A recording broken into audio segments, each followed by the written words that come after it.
everybody, and welcome to the Friday Night Drive Western Suburbs podcast. I'm Josh Welge here with Joel Boenitz.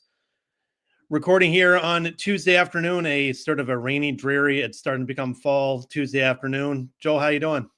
I'm doing good. Kind of enjoying the fact that it's not 80 degrees outside in October, so definitely good. And of course, we're coming off of week 6 where we had lots of points, lots of close contests, and just a lot of fun football games to watch. We really did. And we're going to be talking a lot about the week 6 games that we were following, and then obviously looking at week 7.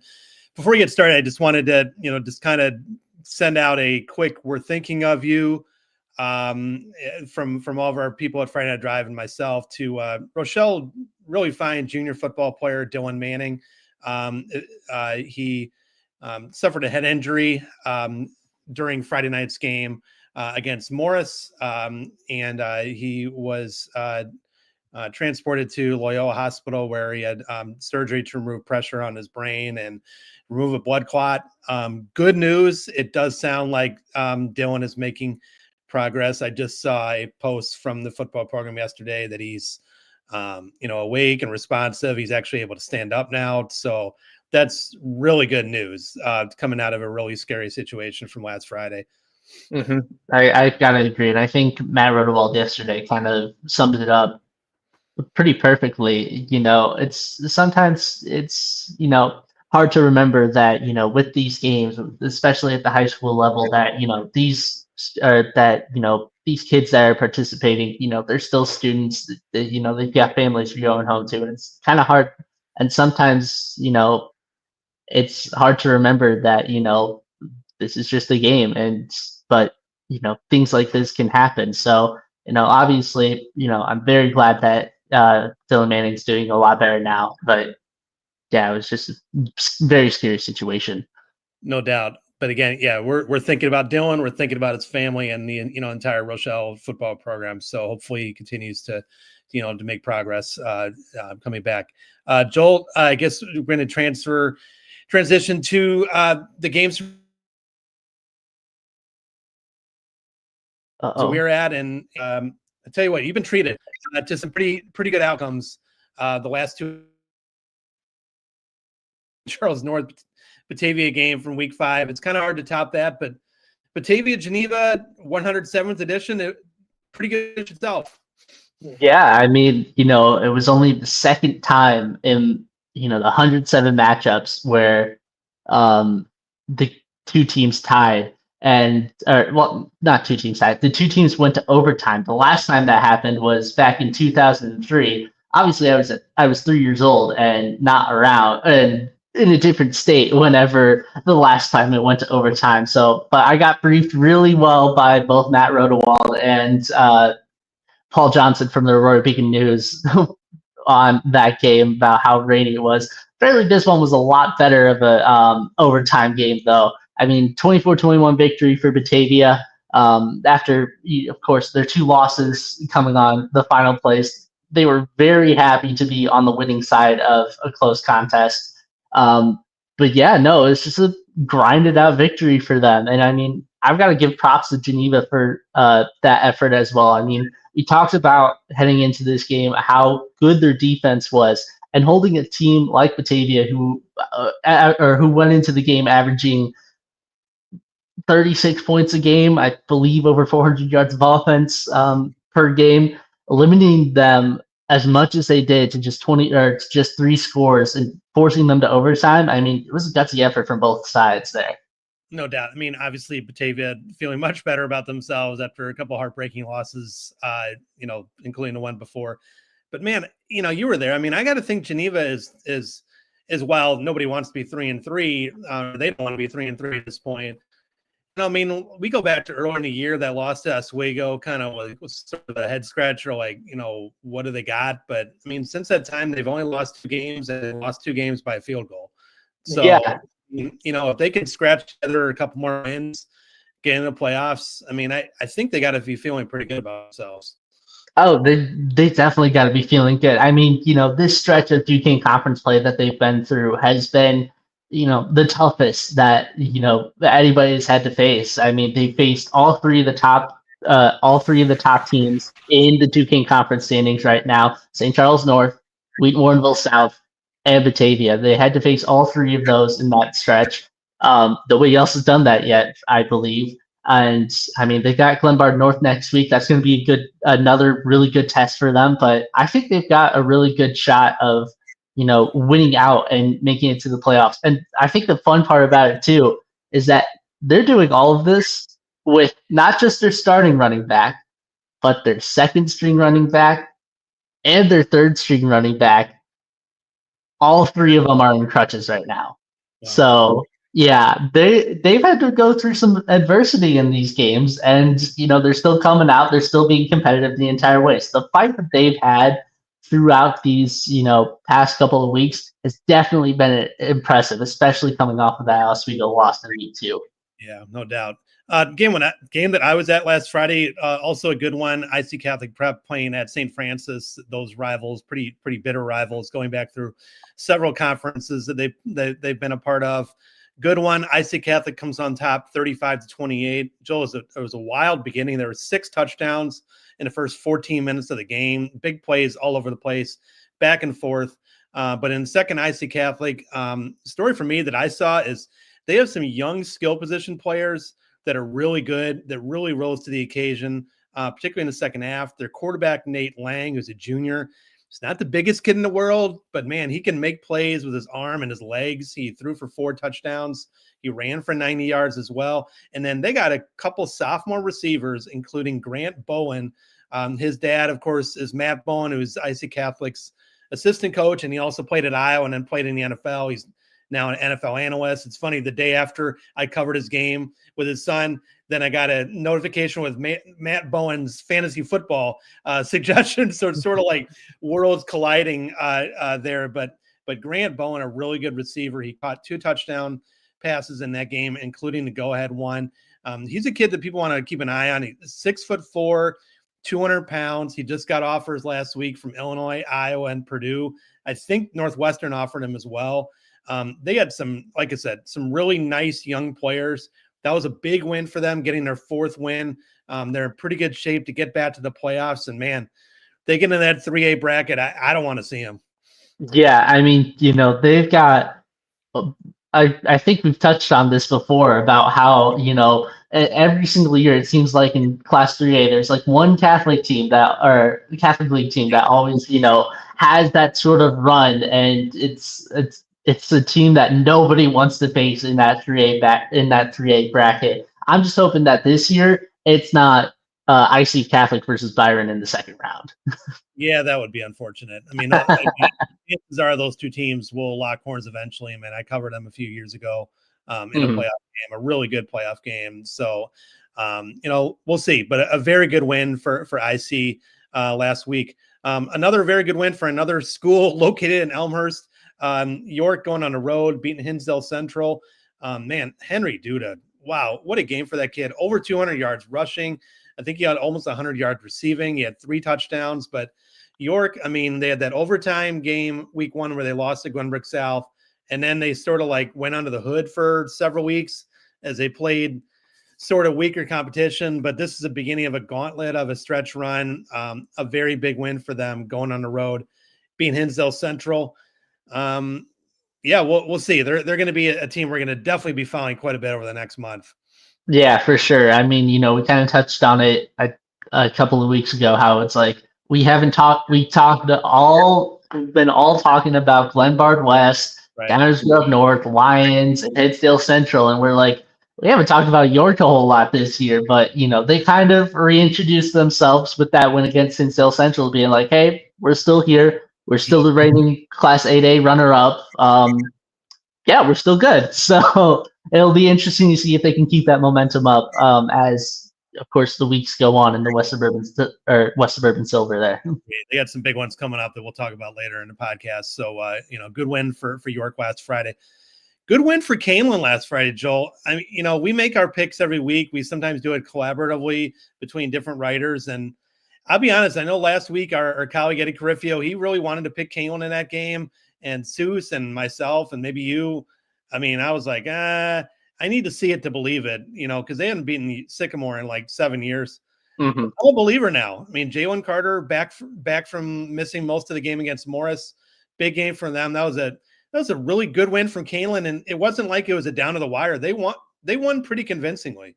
Yeah, and I think, one of the things we talked about when we were doing our picks was, is Jalen Carter going to be okay to play that game? Because I think all of us knew that if he was in that game, there was going to be a good shot that they won. And, he proved that if he's in the game, he can help the offense a whole lot. So definitely a good win, a nice little bounce back after, of course, tough loss to Morris. And I mean, they're at 5 wins. Last year they started the year 4-0, and then they went on to lose 3 straight against Morris, Sycamore, and Rochelle. They've already got one of those wins back, so it should be interesting to see how they play against Rochelle this week. Yeah, really nice win for Kalen last Friday. A note about that. We mentioned Jalen Carter, mentioned quarterbacks, and I tell you what, last week there was some performance by quarterbacks, and I'm just going to start with Montini. Oh my God, 55-54. They beat Carmel. We talked about it in last week's podcast, either you and me or me and Seuss, where it was a game between Izzy Abrams from Montini and then Trey Taylor for Carmel going to Nebraska, that we are looking forward to it. Did not disappoint. 55-54, the final.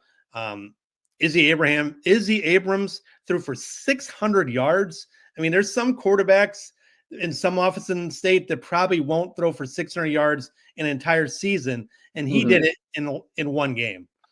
Yeah, no, that lived up exactly to the hype that we expected it to. I mean, Trey Taylor had, I think, 8 passing touchdowns, if I remember correctly, on the other side. So, no, it was just a back and forth contest. It was a literal dogfight the entire way. And, those are the types of games that, you have circled on your calendar, every year, or of course, they're going to be probably facing off next year. So that's going to be something that everybody's going to be looking forward to. But yeah, no, it was just a heck of a game from both sides that lived up to the hype.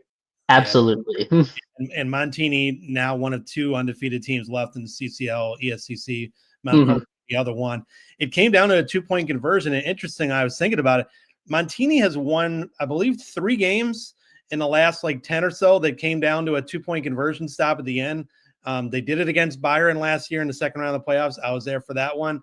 They did it against Fenwick early in the year, and they did it against Carmel last Friday. So obviously the offense is a big focus, and it should be, but defense stepping up at the end and making a stop to get a really good win. Another quarterback that seems to be really coming on, Nazareth Jackson. I hope I'm pronouncing it right. Failla, Failla. He's a kid that moved from Western Pennsylvania in the offseason. He rotated at quarterback with Frankie Nichols, who was a backup last year for the first few weeks. But I think he got his first start at Joliet Catholic a couple weeks ago. He's thrown for 11 touchdowns in the last 2 weeks, and it seems like Nazareth's offense is really starting to hum. They have 2 very good receivers, Jake Sistone and Trenton Walker. They've scored 48 points in each of the last 2 weeks. Like Montini, they're a team I don't want to see in the playoffs because it seems like their offense is really rolling right now. Yeah, especially considering who they did that against. I mean, last week they did it against Joliet Catholic. This week it was against St. Rita. I mean, those are 2, really high-ranking CCL SS or ESCC teams. I mean, in order for them to do that in back-to-back weeks, I mean, that's got to be a really good feeling for that offense, especially as they head into a little bit of an easier schedule, but especially heading into that week 9 matchup when they go up against St. Francis. So, yeah. I mentioned Montini as one of the 2 undefeated teams left in that league. There's actually, I think, 45 undefeated teams left statewide. And one program that's sort of flying a little bit under the radar is Riverside Brookfield. They're 6-0. They got a nice win over Glenbard South last week going on the road. They've had 2 junior quarterbacks, like Giancarlo Garcia and Braden Novak. They've been rotating all year, putting up big numbers. And I looked it up. Riverside Brookfield, if I'm not mistaken, they're now 6-0 for the first time since 2001 when Otto Zeman was their head coach. They made I believe the 5 or 6A quarterfinals. So a lot of good things going on there. Again, there's some teams that you're like, all right, 6-0. Yeah, okay, I can see that. Mount Carmel, Montini, but Riverside Brookfield, I'm like, kind of a like, okay, all right. I mean, they were 4-5 last year, so you kind of wonder a little bit that they're 6-0. So good deal for them. Really good start to the year for Riverside Brookfield. Yeah, and I actually did the season preview for that Upstate 8 team last season, and kind of talking with Sam Styler, he knew that team was relatively young last season, and to see the experience that they got paying off in a lot of dividends in this season is pretty good to see. And kind of looking at their schedule, looking at their next couple of games, obviously they've got, I believe, Elmwood Park this week, but those last two games against West Chicago and the big one, week 9, against Glenbard East, that's going to be pretty good to watch if they can win out. I mean, that's going to be a definitely really good matchup to end, or two really good matchups to end the season before heading into the playoffs. Yeah, that one could decide Upstate East. That would not surprise me at all, that week 9 game with Glenbard East. I think we're going to take a quick break, Joel, hear from a word from our sponsors. When we get back, we'll look ahead to week 7. SGKR Injury Attorneys tackles the toughest cases. I'm Matt Rundio. When life throws a flag, we go on offense to protect your rights. Don't get sidelined. Score a touchdown with SGKR. Visit us at sgkr.law. At Oliver's, we are proud to serve our community. We serve up great customer service, quality products, ease of shopping, and we serve up delicious barbecued sandwiches at our fundraiser cookouts. So stop by Oliver's, 748 North Brenton and Dixon, and help fund our local clubs and events.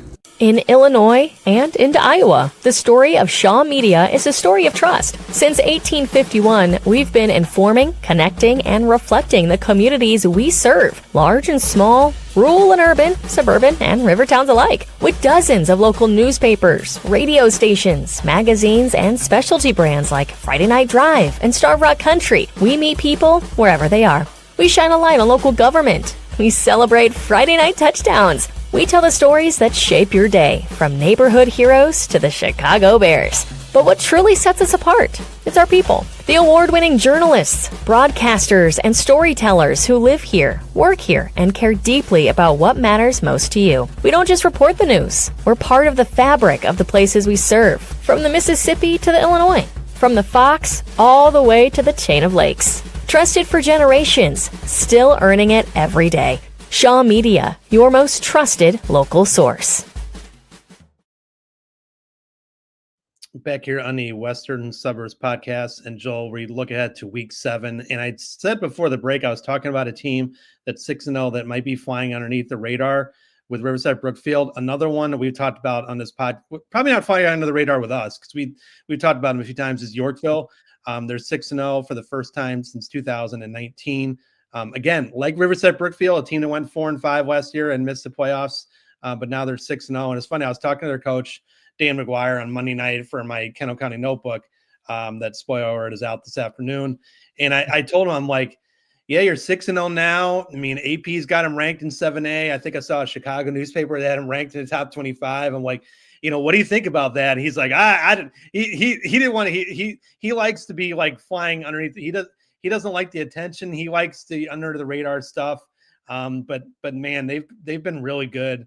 Their defense has been really good. They've only given up, I think, 58 points.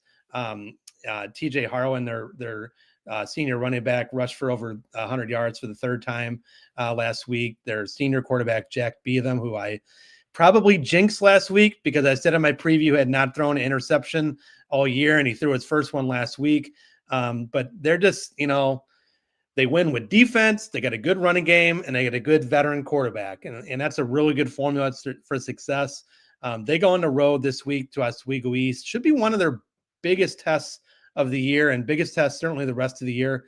Oswego East is 5-1. They are in all likelihood back in the playoffs after missing the last 2 years. They got a pretty good defense. They have a senior running back, Josiah Watson, who just ran for 199 yards last week. They have a third-year starting quarterback, Nico Velacci. They just got back their best receiver, Lincoln Ijams, and their second best receiver, Donovan Eason, from injury that cost him a few weeks. So that should be a really close matchup, I think, on Friday in the Southwest Prairie West, and I'm keeping an eye on. Yeah, I think that's going to be a really good test for both teams, I believe. I mean, obviously, yeah, I mean, for Oswego East, I mean, the big thing is going to be, can they, puncture that defense that hasn't let up, over 20 points in a game yet this season? And for Yorkville, it's, can they contain the Oswego East offense that has, kind of rejuvenated itself with, the return of those key receivers and offensive players before this game? Can they contain it as much as they can and let, Jack Beetham do what he does and carry them to victory? So it's going to be really interesting if both sides, or which of those sides kind of comes out on top. Yeah, I know I covered Yorkville and Oswego a couple weeks ago, and that was a game that was 0-0 until late in the third quarter. And I mean, I'm bound to be wrong, but I have a feeling it's going to be a similar situation. Maybe not 0-0 late in the third quarter, but I do expect it to be a run the football a lot, play good defense, 17-14, 14-10 type of game. It should be a really good one on Friday. Yorkville and Oswego East. A game that you're going to be on Friday, another good one. St. Charles North playing Wheaton Warrenville South. St. Charles North, obviously still undefeated.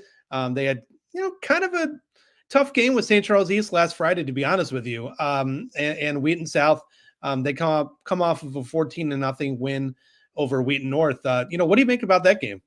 Well, I know we were talking about, of course, teams that haven't been undefeated for, a long time. And funnily enough, this is the first time that St. Charles North is undefeated or is 6-0 in school history. So, yeah, I know. I was shocked too when I read that. I was like, there's no way that's right. And then just so happened to be the case. So obviously, St. Charles North is kind of on a historic run here. Of course, they've had a couple of close calls, obviously, with week 1 against Manuka, and then you have to go back to week 5 against Batavia. But it's been a really good team, just kind of all around. And of course, on the other side, Wheaton Warrenville South, big win over Wheaton North. Big effort from Owen York once again. I believe he had over 200 rushing yards for, I don't know how many. I think he's done that 3 times so far this year. Seems like every week Owen York is 50 yards. Great 2 years really for that kid. For sure. But I mean, this is a game over the past 2 years that's literally come down to the wire. I believe St. Charles North has won these past 2 games in overtime, and then also 2 touchdowns in the final 50 seconds, I believe, if that sounds familiar. But yeah, no, it's definitely going to be a really good contest. I know both these teams are returning a lot of players from that team last season, besides, of course, their long time starting quarterbacks that both graduated last year. So I expect it to be once again a really good contest between these 2 teams. Yeah, you mentioned St. Charles North 6-0 for the first time in school history. I mean, I look at that as a reflection of they just play in a really good league. I mean, they haven't played in the Duquesne Conference like forever because it's only been around for a handful of years. But I mean, I'm not surprised that it's the first time they're 6-0 in that league, because week in and week, I mean, just getting a win every week is a grind, and they play a pretty good non-conference schedule too. So really says a lot for this particular team that they're 6-0 right now. Yeah, I think the 1 year where I was like, are we sure that's correct, was in 2022 when they went undefeated in Duquesne Conference. And of course, I look back, week 1, 26-14 lost to Palatine. I'm like, oh, that was it. Okay, so. Yeah, no. I mean, and you go back a few years back when they had Tyler Newman is now in the NFL. He was a pretty good player for St. Charles. So it should be a good one Friday. St. Charles North and Wheaton South, game that you're going to be at. Game that I'm going to be at. I'm going to be in Downers Grove North on Friday. York coming off that really good win over Hinsdale Central. They go on the road again. I am expecting this to be a very run dominant game. Obviously, York seems to like to run the football with Henry Duda behind a very good offensive line. Led by Costa Campus, who I believe is going to Georgetown. He's a really good lineman. And then Downers Grove North, still kind of a question mark with Downers Grove North. I know Owen Lansu, he was injured in week 2. I don't believe he's come back. I have not seen him in any game stories or anything like that. I know it's been a little bit of a question mark about when he might be back, if he's going to be back. I know I talked to one of our reporters, Scott Schmidt, and he had heard that maybe week 7, week 8. Well, this is week 7. But regardless of whether he plays or not, again, I mean, York likes to run the football. Henry Duda, Downers go north. They've been running it well with Kevin Jade. So this should be, kind of a win in the trenches type of game, particularly if Owen Lanzu is still not back. Yeah, and I think if that is the case, Downers Grove North is going to win. It's going to have to rely on its defense, which, of course, has had 2 consecutive shutouts over the past 2 weeks against Provincia West and Oak Park River Forest. So, I think this will be, like you mentioned, this will be a very run-heavy game, which should be very quick. So I'm sure you're going to appreciate that for deadline reasons. So, yeah, no, there's method to my madness sometimes, especially after last week when I watched St. Francis and IC Catholic combined for about 80 passes. So, but anyway, looking forward to that. That should be a good one on Friday in Downers Grove. A couple good ones in the West Suburban Silver on Friday. The other one, Glenbard West playing at Hinsdale Central. Glenbard West is, of course, undefeated still, one of the few undefeated teams left in the state. Now they go to Hinsdale Central. Man, I mean, they got a couple losses, but they've been right there. They were right there against York. They only lost by a couple to Downers Grove North.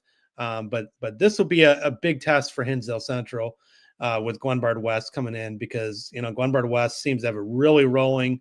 With all the running backs that they have, with their quarterback, their defense is playing well. But Glenbard West, obviously they want to return to the top of the West Suburban Silver. Well, the next 2 weeks they go to Hinsdale Central, they go to York. This is going to be where it's decided. Yeah, I gotta agree. I mean, Hinsdale Central obviously had a couple of tough losses, but they also had that really good win that, stacked Lions' regular season win streak in there. So they have proven that they can compete in this league against some of those teams that have, been at the top over the past couple of years. So, if they're able to do that against Glenbard West, what they did in that game, I mean, I don't see why they couldn't compete with them once again. And, obviously we talked about Glenbard West. Obviously the return of AJ Rayford has been really good for them over these past couple of weeks. And, if he's able to do that, or if he's able to, provide, especially with those running backs in this game, it's going to be hard to stop them.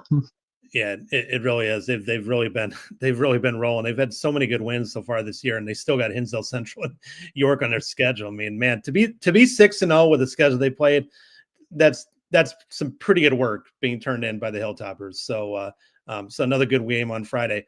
Any other games that I've missed that you wanted to touch on? I think the one that I touched on at the beginning of the podcast, I mean, Geneva and Glenbard North. I mean, Glenbard North has been kind of the surprise team of the Duquesne Conference. I mean, they're 4-2 right now. They're coming off a really good win against Lake Park last week. I mean, they're a win away from potentially clinching their spot in the playoffs. And after going 0-7 in conference play over the past 2 seasons, they've kind of been on the up and coming this year. And they've been led by a really good running back in Donato Gatsis.